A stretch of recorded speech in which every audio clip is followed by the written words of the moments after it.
Good morning, student. My name is Nikita. Welcome to my channel Commerce Fun Time. Today is our topic on controlling. Controlling क्या होता है, हम उसके बारे में बात करेंगे। तो कंट्रोलिंग क्या है? Refer to bringing the actual result, जो हमारा एक्चुअल रिजल्ट है, जो हमारा आंसर आया है, मतलब जो हमने निकाला है, closer to the desire result, कि डिजायर रिजल्ट तक वो पहुंचा या नहीं पहुंचा। जैसे सपोज करो हमने एक अपना ऑब्जेक्टिव बनाया था, टारगेट जो भी लगा लो आप, कि मैं 1000 यूनिट प्रोड्यूस करूंगी पूरे एक साल में, ठीक है, और मेरी हो पाई खाली 900। तो ये तो क्या हो जाएगा एक्चुअल, और ये क्या था डिजायर्ड, कि मेरे को कितना डिजायर है कि मेरी 1000 यूनिट हो मगर होती 900 है। तो उस चीज को हमें चेक करना है कि जो हमारा ऑब्जेक्टिव था डिजायर और एक्चुअल जो आया है, अपना एक्चुअल जो रिजल्ट आया है वो कितना दूरी है, क्या गैप है उसके बीच में। अगर वो गैप आ रहा है कि हमारा वो ऑब्जेक्टिव जो हमारा डिजायर ऑब्जेक्टिव था वो कंप्लीट नहीं हो रहा है, तो उसके पीछे क्या रीजन है। और अगर पूरा हो रहा है और उससे ऊपर हो रहा है तो हमारी इतनी अच्छे परफॉर्मेंस के पीछे क्या रीजन है। तो दोनों तरह से देखना कि एक डिजायर ऑब्जेक्टिव मतलब जो हमने स्टैंडर्ड फिक्स किया है, अगर हम उस तक नहीं पहुंच पा रहे तो क्या रीजन है, अगर हम उससे ज्यादा बेटर कर पा रहे हैं तो क्या रीजन है कि हम उसको आगे और बेटर करेंगे। तो ये सब चीजें होती है कंट्रोलिंग। कंट्रोलिंग मैनेजमेंट का ही फंक्शन होता है, ये इसका लास्ट फंक्शन है मैनेजमेंट का। Without controlling we not suppose any management. अगर हम किसी चीज को कंट्रोल नहीं करेंगे, हम किसी चीज को चेक नहीं करेंगे कि जो हमने ऑब्जेक्टिव बनाया था वो कंप्लीट हुआ या नहीं हुआ, अगर हम उस चीज को चेक ही नहीं करते तो हमारी मैनेजमेंट को कोई फायदा नहीं है, हमारा कभी भी वो प्लान वो पूरा नहीं होगा।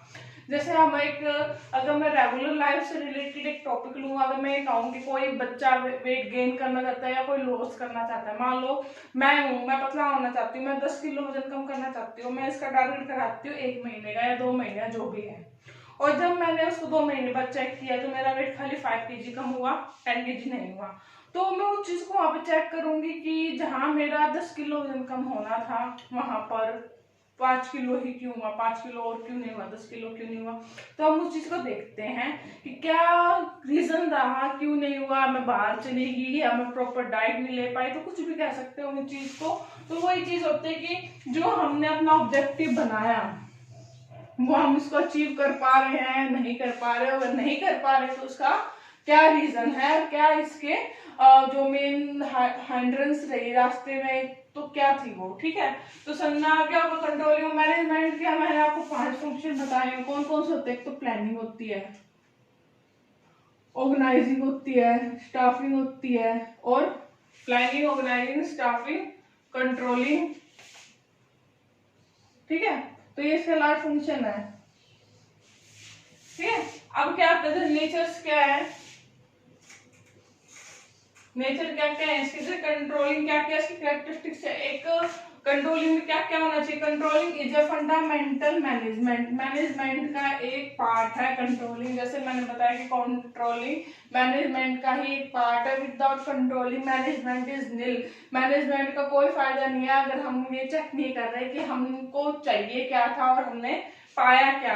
अगर आप ये सोचो, अगर आप प्लानिंग कर रहे हो, ऑर्गेनाइजिंग कर रहे हो, स्टाफिंग कर रहे हो, सब कुछ कर रहे हो, मगर जो तुम्हारा डिजायर्ड रिजल्ट है तुम वहां तक नहीं पहुंच पा रहे, तो वो प्लानिंग, ऑर्गेनाइजिंग, स्टाफिंग का कोई फायदा नहीं है जब तक तुम अपने उद्देश्य को पूरा नहीं कर पाते। तो एक कंट्रोलिंग एक बहुत ज्यादा इंपॉर्टेंट फंक्शन है मैनेजमेंट का। विदाउट कंट्रोलिंग, विदाउट चेक तुम ये नहीं बता सकते कि तुम्हारी आगे के जो मैनेजमेंट के फंक्शन है वो ठीक चल रहे हैं या नहीं चल रहे। अगर मान लो आपका जो आपने डिजायर और ऑब्जेक्टिव था वो अगर आपका कंप्लीट नहीं होता तो इसका मतलब आपकी प्लानिंग, कंट्रोलिंग और स्टाफिंग सही नहीं चल रही। अगर ये सब चीजें सही नहीं चल रही तब भी आप अपने डिजायर रिजल्ट तक नहीं पहुंचते हो। इसका मतलब अगर आप कंट्रोलिंग में चेक करते हो कि आपको डिजायर रिजल्ट नहीं अचीव हुआ तो तुम अपनी प्लानिंग में, ऑर्गेनाइजिंग में और स्टाफिंग में उसकी करेक्टनेस करोगे, उसको करेक्ट करने की कोशिश करोगे जहां थोड़ी बहुत कमियां होगी। क्योंकि कंट्रोलिंग ही बताता है कि आपकी प्लानिंग में गलती थी या स्टाफिंग में थी या ऑर्गेनाइजिंग में गलती थी। तो हम इसी के बिहाफ पे क्या कर सकते हैं, हम चेक कर सकते हैं, ठीक है। अब हमारा लास्ट है, सेकंड पॉइंट है external function of every manager, her manager का जरूरी होता है फंक्शन। जैसे मैंने आपको बताया था प्लानिंग, ऑर्गेनाइजिंग और स्टाफिंग हर लेवल पे जरूरी होती है, हर टाइप के मैनेजर को करनी चाहिए होती है, चाहे टॉप लेवल हो, मिडल हो या लोअर हो। वैसे ही कंट्रोलिंग है, अगर टॉप, मिडल और लोअर तो सारे प्लानिंग करेंगे, ऑर्गेनाइजिंग करेंगे, स्टाफिंग करेंगे, तो उनको भी तो क्या करनी पड़ेगी, कंट्रोलिंग करनी पड़ेगी, उनको भी चेक करना पड़ेगा जिसके लिए प्लानिंग, ऑर्गेनाइजिंग और स्टाफिंग कर रहे थे, जो जिस ऑब्जेक्टिव के लिए वो कर रहे थे वो अचीव हुआ या नहीं हुआ। अगर नहीं हुआ तो उनकी कहीं प्लानिंग, ऑर्गेनाइजिंग और स्टाफिंग में कहीं ना कहीं प्रॉब्लम है, तो उसको sort out only through controlling से ही कर सकते हैं। ठीक है, थर्ड पॉइंट है controlling is a continuous activity. जैसे मैंने आपको बताया कि मैनेजमेंट का हर फंक्शन कॉन्टिन्यू होता है, जैसे प्लानिंग, ऑर्गेनाइजिंग और स्टाफिंग कॉन्टिन्यू एक्टिविटी है कि आपका एक प्लान पूरा हो गया तो आप अनदर प्लान बनाओगे, एक प्लान अलग हो गया तो अगला बनाओगे, उसी के हिसाब से उसको ऑर्गेनाइज करोगे, उसी के हिसाब से आप स्टाफिंग करोगे, पीपल्स को रखोगे, जॉब पे रिक्रूटमेंट करोगे। तो उसी हिसाब से क्या है कंट्रोलिंग भी, जैसे एक प्लान स्टार्ट होता है तो प्लानिंग स्टार्ट हुआ तो plan, organizing, staffing, then controlling आपको पक्का करनी पड़ेगी। तो वो भी कॉन्टिन्यूस प्रोसेस है कि हर एक नए प्लान के साथ उसकी कंट्रोलिंग होनी जरूरी है, क्योंकि आपको ये देखना पड़ेगा जो आपका प्लान है वो सक्सेसफुल है या नहीं है, तो उसके लिए कंट्रोलिंग करनी जरूरी होती है। तो जितनी बार प्लानिंग होगी उतनी बार उसकी कंट्रोलिंग होगी। तो कंट्रोलिंग एक कंटिन्यू प्रोसेस है, ये नहीं है कि आपने एक बार चेक कर लिया आपका प्लान पूरा हुआ है, नहीं पूरा हुआ तो आप अगली बार चेक नहीं करोगे, आप अगली बार भी चेक करोगे कि आपका प्लान पूरा हुआ या नहीं हुआ, हर बार चेक करोगे आपका प्लान वो पूरा होता है या नहीं होता है। ठीक है, अगला पॉइंट है controlling is both the beginning and the end of the process of management. Controlling starting में भी देखी जाती है और एंड में भी देखी जाती है। जब भी आप कोई भी ऑब्जेक्टिव बनाते हो अपना, तो आप अपने दिमाग को रखते हो कि आप कितना अचीव कर पाओगे। ऐसा तो हो नहीं सकता जैसे आपकी कैपेसिटी हो 100 यूनिट की, आप बना लो तो टारगेट 1000 यूनिट का, तो वो गलत बात है। अब जब बनाई ऐसा ऑब्जेक्टिव है जो कभी अचीव ही नहीं हो सकता, तो आपके वहां पे कंट्रोलिंग और प्लानिंग सारी फेल है। तो आप क्या करते हो, कंट्रोलिंग इज द बिगिनिंग मतलब क्या होता है, आप हमेशा माइंड में रख सकते हो कि आप कितना अपने ऑब्जेक्टिव कंट्रोल कर सकते हो। आप 100 यूनिट बनाते हो तो आप मैक्सिमम 110, 120 कर सकते हो अपने ऑब्जेक्टिव में, ताकि आप थोड़ी और मेहनत करके उसको पूरा कर सको, मगर आप इतना हाई वाला नहीं बना सकते। तो इससे समझ में आता है जो कंट्रोलिंग है, हम स्टार्टिंग में भी देखते हैं कि हमारा ऑब्जेक्टिव है, जो हमारा टारगेट है वो प्लान के अकॉर्डिंग चल रहा है नहीं चल रहा है, और लास्ट में भी चेक करते हो कि वो एंड ऑफ द प्रोसेस भी चेक करते हो कि हमारी कंट्रोलिंग जो हमारा प्लानिंग है वो सही चल रहा है या नहीं चल रहा। ठीक है, अब इसके तो सारे थे कैरेक्टरिस्टिक्स की क्या क्या होता है कंट्रोलिंग के अंदर। अब इसकी इंपॉर्टेंस की क्या क्या इंपॉर्टेंस है, क्या इंपॉर्टेंस है। अगर हम कंट्रोलिंग करते हैं रेगुलर बेसिस पे, हम चेक करते हैं कि हमारा जो डिजायर ऑब्जेक्टिव है वो एक्चुअल ऑब्जेक्टिव परफॉर्मेंस के इक्वल आया या नहीं आया, तो उसके क्या क्या फायदे होंगे। तो पहला है कंप्लीट ऑर्गेनाइजेशन गोल। सबसे पहले तो हमें ऑर्गेनाइजेशन गोल को पूरा करने में, पूरा करने में हेल्प मिलेगी। पूरा करने में कैसे हेल्प मिलेगी, क्योंकि हम इसको कंपेयर करेंगे जो हमारे डिजायर्ड रिजल्ट था वो एक्चुअल रिजल्ट के कितने नजदीक है। अगर नजदीक है तो कैसे नजदीक है, मतलब अगर हमारा नहीं पहुंचता, हमारा ऑब्जेक्टिव पूरा नहीं होता तो उसके पीछे क्या रीजन है। अगर ऑब्जेक्टिव से ज्यादा हमारा अचीव हो रहा है तो इसका मतलब हमने कहीं ना कहीं हमारा ऑब्जेक्टिव गलत सेट किया था, कि हमारी पावर ज्यादा थी मगर हमने ऑब्जेक्टिव किया था कम सेट। तो हम अगली बार से उसको और इम्प्रूव करेंगे, अपने गोल को और क्लियर करेंगे हमारा, ताकि हम क्या करें इन फ्यूचर सक्सेसफुल रनिंग करें अपने बिजनेस को। ठीक है, अगला judging accuracy of standard. Standard क्या होता है, ऑब्जेक्टिव होता है। हम चेक करते हैं कंट्रोलिंग से जो हमारा स्टैंडर्ड था वो कितना एक्यूरेट था, मतलब एक्यूरेट है। जैसे मैंने आपको एग्जांपल दिया था, जैसे 100 यूनिट आपकी कैपेसिटी है, अगर आप 1000 यूनिट कर लेते हो तो वो डिफेक्टिव क्या है, स्टैंडर्ड है।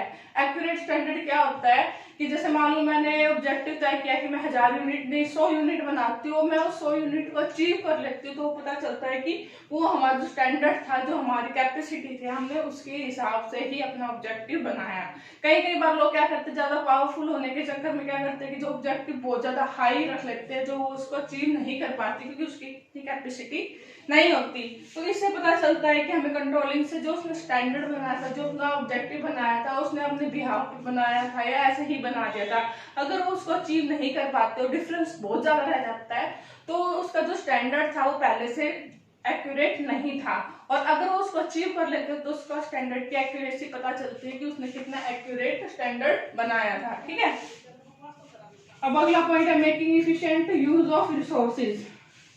मतलब वो पता चलता है कि जो हमने रिसोर्सेज है उसको कैसे यूज किया। जैसे हमने एक स्टैंडर्ड बनाया था कि हमें 100 यूनिट बनाने हैं, तो हमने उसके हिसाब से रिसोर्सेज मैनेज किए थे कि हमें कितने रिसोर्सेज चाहिए। तो उससे पता चलता है कि हमने रिसोर्सेज का अच्छा से यूज किया या नहीं किया उस ऑब्जेक्टिव को अचीव करने के लिए। अगर हमारा ऑब्जेक्टिव अचीव हो जाता है तो हमने उसको अच्छे से यूज किया था रिसोर्सेज को, अगर नहीं होता तो हमारे रिसोर्सेज कहीं ना कहीं मिस यूज रह जाते हैं, ठीक है, अनयूज रह जाते हैं।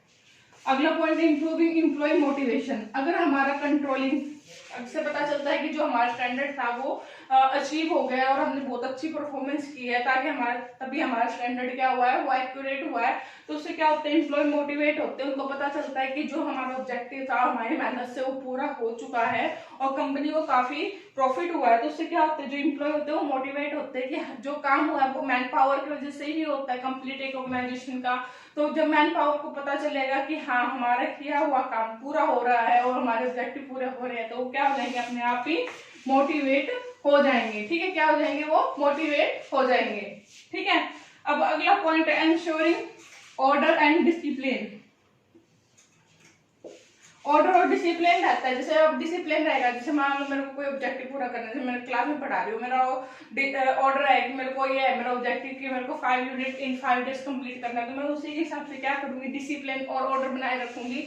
जो मैंने आज डिसाइड कर लिया कि मैंने फर्स्ट आज पूरा करवाना है, चाहे कुछ भी हो जाए, तो मैं उसके हिसाब से अपनी क्लास में डिसिप्लिन और ऑर्डर रखूंगी कि आप ये काम पहले पूरा करो, उसके बाद ये कोई अदर थिंग आगे आएगी। तो वही चीज होती है कि इंश्योरिंग करते हैं कि ऑर्डर और डिसिप्लिन कितना होना चाहिए उस ऑब्जेक्टिव को पूरा करने के लिए, कि कैसे हम टाइम टेबल बनाए, कैसे हम टाइमली उस काम को पूरा कर सकते हैं। तो उसके लिए ऑर्डर और डिसिप्लिन बनाया जाता है, ठीक है।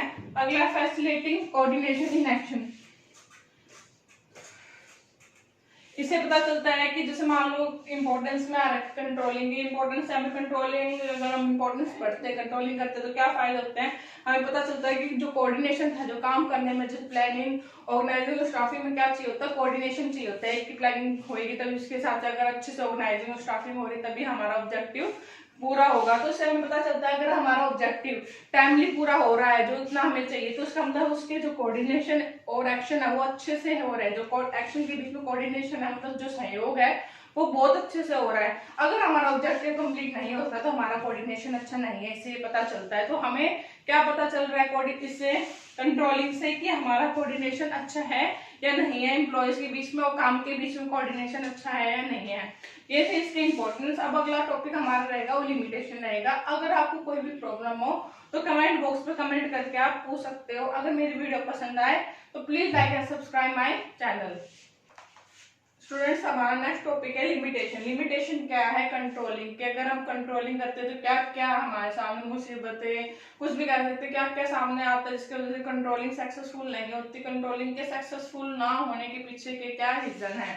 सबसे पहले difficulty in setting qualitative standard. हम क्वालिटेटिव स्टैंडर्ड नहीं बना सकते जिसमें किसी की वर्क परफॉर्मेंस पे डिपेंड करता हो। जैसे मान लो जो इम्प्लॉयज है उसकी क्वालिटी पे डिफर करता है। अब मैंने जैसे बताया हुआ, मैन पावर बहुत ज्यादा इंपॉर्टेंट पावर होती है एक मैनेजमेंट के अंदर, एक फर्म के अंदर। अगर आप मैन पावर अच्छी नहीं है तो आप अपने ऑब्जेक्टिव को कंप्लीट नहीं कर सकते। एक ऑर्गेनाइजेशन दूसरे ऑर्गेनाइजेशन से सेम अगर वर्क करते थे, कपड़ों की फैक्ट्री है दोनों की, तो दोनों में अचीवमेंट अलग अलग होती है। तो उसका मेन रीजन होता है मैन पावर। आपकी मैन पावर ही डिसाइड करती है। सेम बिजनेस है तो एक सक्सेसफुल है एक अनसक्सेसफुल है, उसके पीछे रीजन आपका मैन पावर ही होती है। उसमें काम करने वाले बंदे होते हैं, कितने इफिशिएंट है और इफेक्टिवली है। अगर आपकी मैन पावर पे सारा बिजनेस डिपेंड करता है तो आप उस पर स्टैंडर्ड नहीं, ऑब्जेक्टिव नहीं बना सकते, कंट्रोलिंग नहीं कर सकते, क्योंकि मैन पावर का बिहेवियर है जो कभी भी चेंज हो सकते हैं। जैसे मान लो कि लॉकडाउन हो जाता है, जैसे वो जो छोड़ देते हैं, जॉब छोड़ देते हैं, या लोग कर देते हैं, या हड़ताल पे चले जाते हैं, जिसकी वजह से क्या होता है, सारे काम का नुकसान हमको बियर करना पड़ता है। और जिसकी वजह से जो हमारा ऑब्जेक्टिव वो अचीव नहीं कर पाते। जैसे कोई लेजीनेस आ गया, कोई बीमार हो गया, कोई छोड़ के चला गया, कोई कुछ हो गया, कोई भी ऐसी डिसीज आ गई जिससे प्रॉब्लम आ गई, तो सारा का सारा बिजनेस हमारा किस पे, मैन पावर पे। मैन पावर हमारी खराब है और अच्छी नहीं चल रही तो हमारा जो ऑब्जेक्टिव है वो कंप्लीट नहीं हो पाएगा। तो इसमें डिफिकल्टी इन सेटिंग, हम स्टैंडर्ड नहीं बना सकते, क्वालिटेटिव स्टैंडर्ड नहीं बना सकते कि वो उसको अचीव कर पाएंगे नहीं कर पाएंगे। जैसे कि इंश्योरेंस कंपनी है, उसके जो एजेंट होते हैं उस पर डिपेंड करता है। अगर वो लोगों को अच्छे से समझाते हैं, मोटिवेट करते हैं, तो वो अपना गोल क्या कर पाएंगे, अचीव कर पाएंगे। अगर नहीं करते, उनके मन में कोई मोटिवेशन नहीं है, कोई फीलिंग नहीं है, तो वो अचीव नहीं कर सकते। तो सारा का सारा जो बिजनेस है वो उनके एजेंट पे निर्भर करता है, कि इम्प्लॉयज पे, कि वो कैसा परफॉर्म करते हैं। तो उसका स्टैंडर्ड हम अचीव वो बता नहीं सकते, सेट नहीं कर सकते कि वो कंप्लीट कर पाएंगे या नहीं कर पाएंगे, उसकी मोटिवेशन पे है। ठीक है। सेकेंड पॉइंट है no control over external factor. हम एक बिजनेस में इंटरनल फैक्टर को तो क्या कर सकते हैं, मैनेज कर सकते हैं। इंटरनल फैक्टर की वजह से कोई भी अगर ऐसी डिफिकल्टी होती है जो हमारे ऑब्जेक्टिव के बीच में आ रही है, तो हम उसको रिमूव कर सकते हैं, मगर एक्सटर्नल फैक्टर को नहीं कर सकते। एक बहुत ही बड़ा एग्जांपल और बहुत रियल एग्जांपल, जैसे अभी लॉकडाउन चल रहा है वायरस की वजह से। अगर वायरस की वजह से कभी भी लॉकडाउन चल रहा है, तो जिसने ऑब्जेक्टिव बनाया था उसको 2000 यूनिट पर ईयर बनानी है, तो अब वो उसको भी कंप्लीट नहीं कर पा रहा है, क्योंकि सब कुछ बंद हो गया, सब कुछ बंद हो गया। तो वो एक्सटर्नल फैक्टर है, उस पर उसका कोई जोर नहीं चल सकता। वो सरकार के अगेंस्ट नहीं जा सकता कि नहीं मैं तो बनाऊंगा क्योंकि मेरा ऑब्जेक्टिव है। तो वहां पे वो कंट्रोलिंग फेल हो जाती है, जो उसका ऑब्जेक्टिव है वहां पे पूरा का पूरा फेल हो चुका है। ठीक है। थर्ड पॉइंट है रेसिस्टेंस फ्रॉम एम्प्लॉय। कई बार क्या होता है, हम एम्प्लॉय को कंट्रोल करने के लिए सीसीटीवी कैमरा लगा लेते हैं रूम में, ताकि हम उसकी जो वर्किंग एबिलिटी है उसको चेक करते रहे कि वो क्या काम करे क्या नहीं करते। अगर वहाँ पे एम्प्लॉयज को पता चल जाता है कि हमने सीसीटीवी कैमरा कराते हैं, तो उस चीज का वो अपोज करते हैं कि हम क्या काम ढंग से नहीं करते, आप हम निगरानी रखते हो, हम किसी की निगरानी में काम नहीं कर सकते, तो उस चीज को अपोज करते हैं। तो रेसिस्टेंस फ्रॉम एम्प्लॉयज वहां से आना स्टार्ट हो जाता है, जिससे क्या होता है वहाँ पे कंट्रोलिंग फंक्शन खराब हो जाता है, वो काम की एफिशिएंसी नहीं कर पाते इसकी वजह से। और कॉस्टली अफेयर, कंट्रोलिंग में बहुत ज्यादा पैसा लगता है, दिमाग लगता है, सब कुछ लगता है, और ये बहुत कॉस्टली पड़ता है। तो बड़े ऑर्गेनाइजेशन के लिए तो ये सही है, मगर छोटे मोटे ऑर्गेनाइजेशन के लिए बहुत ज्यादा कॉस्टली पड़ता है, जिसको बियर नहीं कर सकते। तो ये क्या होता है, कॉस्टली अफेयर है, तो वहां पे हम कंट्रोलिंग फंक्शन को यूज नहीं कर सकते। खाली बड़े बड़े ऑर्गेनाइजेशन है वो इसको क्या कर सकते हैं, अफोर्ड कर सकते हैं। यहाँ तक हमारा टॉपिक खत्म हो चुका है लिमिटेशन। अब हमारे नेक्स्ट वीडियो में हम इसके नेक्स्ट टॉपिक के बारे में बात करेंगे। अगर मेरी वीडियो पसंद आए तो please like and subscribe my channel. Thank you.